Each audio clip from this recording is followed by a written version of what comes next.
Hello there, my name is Paul Clark, I work at Bright Systems and welcome to our BryteFlow Blend Data to Dashboard presentation. Here's a quick run through of what we're going to be covering today. First up will be a BryteFlow Blend introduction, followed by a demo of the BryteFlow Blend software. We're then going to create an Athena table based on some blended data, and then we're going to finish up creating a quick dashboard based on the Athena table, and then at the end there will be some contact details and a website address should you want to know any further information about Bright or its products. Okay, thanks very much and let's get started. So what exactly is BryteFlow Blend? Well, it's a piece of software which facilitates the creation of new assets from data stored in Amazon S3. It provides full-featured SQL and has been built from the ground up to be optimized for S3. You're able to author jobs to create new assets in S3, Redshift, Aurora and Snowflake, and during the development process you can view your S3 data within the Blend workbench as tables. Okay, so before we get started, let's go into MS SQL and review the data we're going to be blending.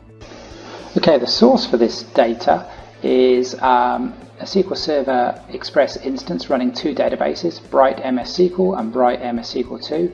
And inside the first database, there's a table of Paul's music, and that contains my entire music library. And in the second database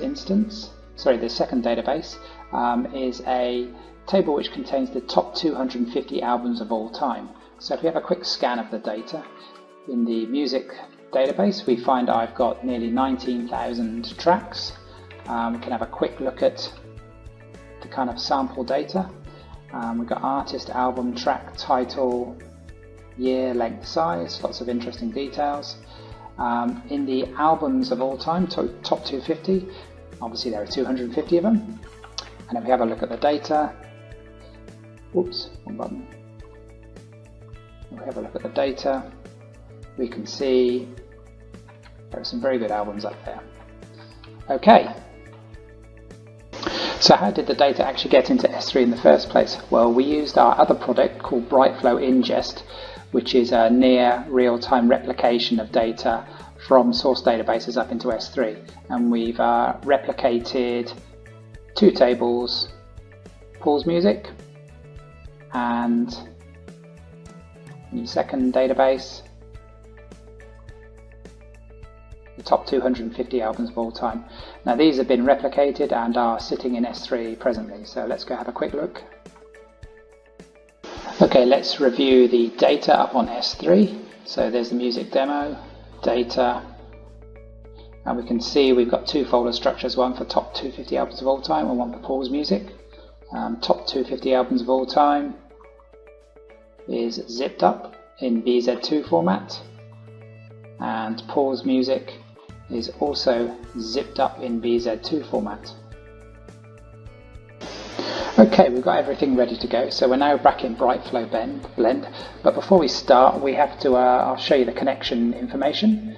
So here is where we say where our data is and where it's going to go. So we're sourcing from a S3 repository called My Albums, which has the information that you would have just seen in S3, and we're going to be dumping our results into a repository called Blend, which is just another S3 area I've set up to store the results. Okay, so I've got an empty job here ready to go, and if we edit that job we can see it's currently disabled. I've called it Paul's Music. I've scheduled it to run every once a day, basically every 1440 minutes.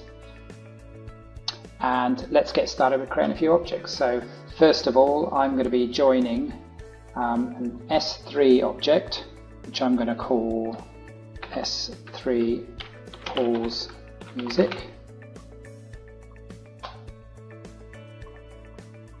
I'm then going to select my connection from the list, which is going to be My Albums. I'm then going to select the object, which is going to be Paul's Music, and that saves all the information. I'm now going to create a second S3 object, which we're going to call S3 Top 250 ALBUM albums, can't spell ALBUMS, all time. And here we go. Let's move that down there. I'm going to configure that. I'm going to make that my albums again. I'm going to select that as top 250 albums of all time. I'm going to hit save. Then I'm going to create a Spark SQL query object. I'm going to call that SQL pulls top 250.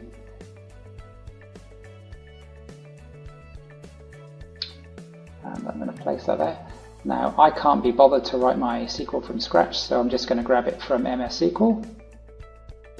Okay, I've got an MS SQL query which basically links the source information, which is the pools music, and the top 250 albums together, basically to see which albums do I have which are in the top 250. And if we run that, we get all those there, so I've got pretty okay music taste. So I'm going to grab that SQL and I'm going to move back to BryteFlow Blend. Okay, we're now back in Blend. I've got the SQL in the clipboard.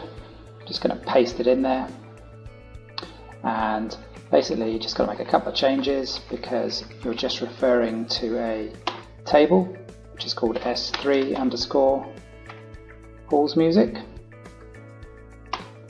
up there, and the other one is called S3 top 250 albums of all time. And then we should be able to hit save. No, must have spelled something wrong. Got the name. Yeah, missed the underscore. Hit save. And now it's created the join between the two.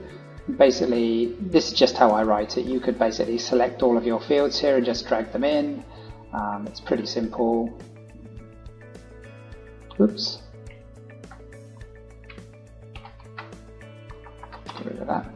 So we hit save, and now we need a destination. So what I'm going to do now is I'm going to add a new save to S3 object. I'm going to call it pools. Oops. Top 250.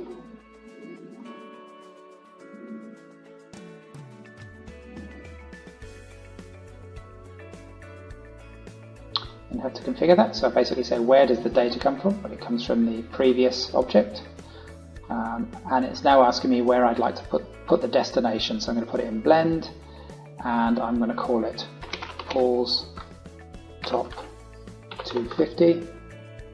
Hit save, and then I am now going to run that job now. So there was a scheduling, but I can actually have the option to run it right now. So I'm going to do that. And then we can wait for the job to complete and go to S3 and have a look at the data. Okay, we're in S3 now, and we can see the data should have been created for us. Yes, it has, in our destination folder. And we can have a quick zip in. There's a sample of the data there. Radiohead OK Computer number 1, Beatles Abbey Road number 3. But we can also do is look at the data in the BryteFlow ingest web console. So let's go there and have a look at that. The BryteFlow Blend product also allows you to review the data, source and destination in S3. So let's just take a quick look at that now. Okay, so we've got my music source. That was one of the source tables. There's the other source table, and this is the results. Okay, so we're now in the Amazon Athena console, Amazon Athena being a stateless serverless database service that Amazon provide. Basically allows you to create tables using data which is in S3, and then you can query it using standard SQL. So I've got a pretty boring statement here: create table, artist, album, rank and year. That's the location of my S3 data, and I'm just going to execute that now. You'll see over here I'll end up creating a table. Oops. Pools top 250, and then we can just review that data.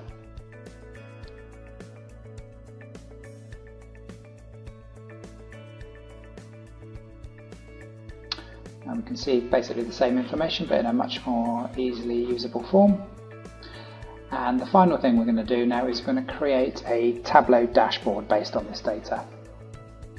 Okay, to finish off we're in Tableau, and what I've done is I've used the Athena connection, and in the database pool, here's my pool's top 250 albums which I've created using the BryteFlow blend product. I've just dragged that in. I've created a very simple chart which shows basically the quality of my music taste. So it seems I peaked in 1994 and 2001, and I've not been the same since. So this basically concludes the presentation of data to dashboard with the BryteFlow blend. I really appreciate your attention and time, and hope to hear from you soon. Take it easy. Bye bye.